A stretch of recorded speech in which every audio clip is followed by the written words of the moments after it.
but it's like a beautiful thing at the same time. Kind of like growing up as a kid.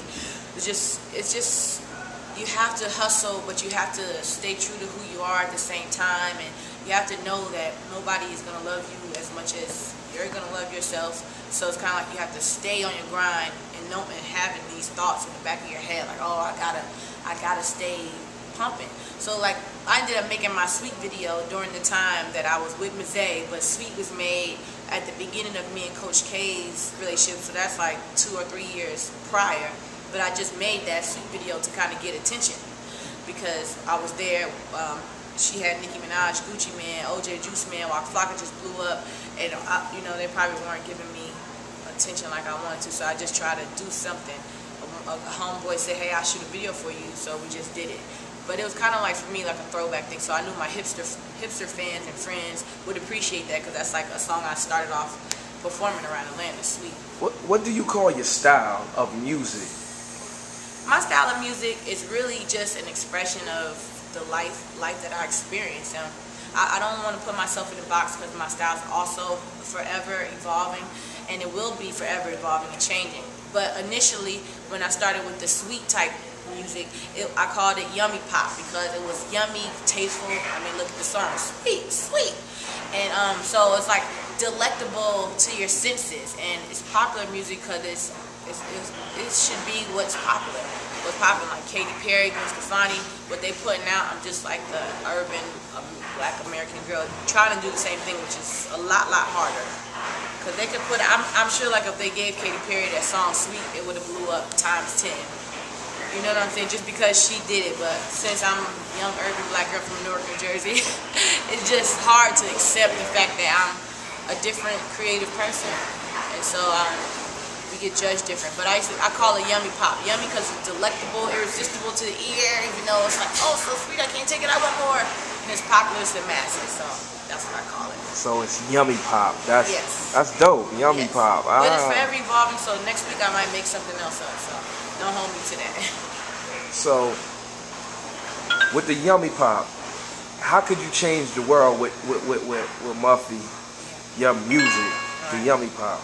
I feel like the way that I change the world on even a small scale, and I'm going to change the world on a huge scale, is because, like, how I came to the interview. Like, you know, you're supposed to be all dialed up, but I just wanted to come as myself, because I wanted to show the world and people looking, like, how, just be inspired by who I am, being inspired by who you are.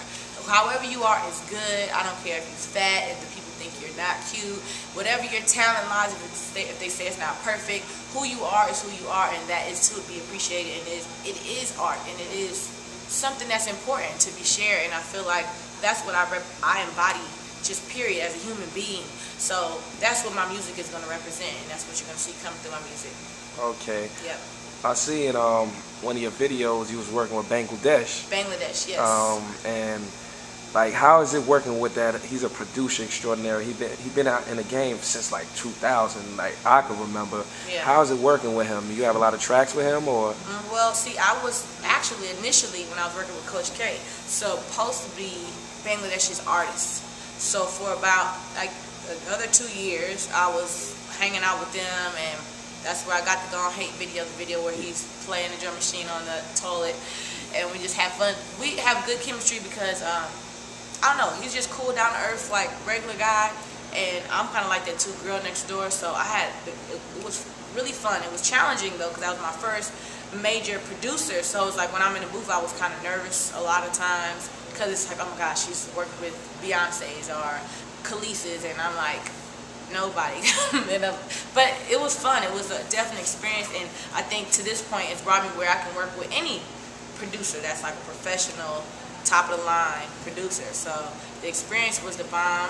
Right now we're not working with each other because of some political aggravated assault that happened, and it's part of my journey, some really bad things. So now we're not working together, but I hope that one day soon we will, because I do enjoy working with him. Okay, so what's next for you? You have any upcoming projects that's coming out that you want to plug? Well, right now, because I'm kind of sweeping up a lot of mess from the aggravated assault that's happened, I'm sweeping it up, trying to get it together.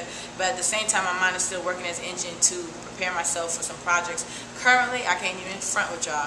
Like I did a hook for Gucci, I did a hook for Bert Simmons, I'm doing things here and there, but I'm not really concentrating on one project just yet because I just need to fix a couple things. I kind of got to rebuild myself. So I in my brain, I'm thinking like I want to put out a project by December or January. And it will probably just be like a mixtape, just a very heartfelt about my journey mixtape.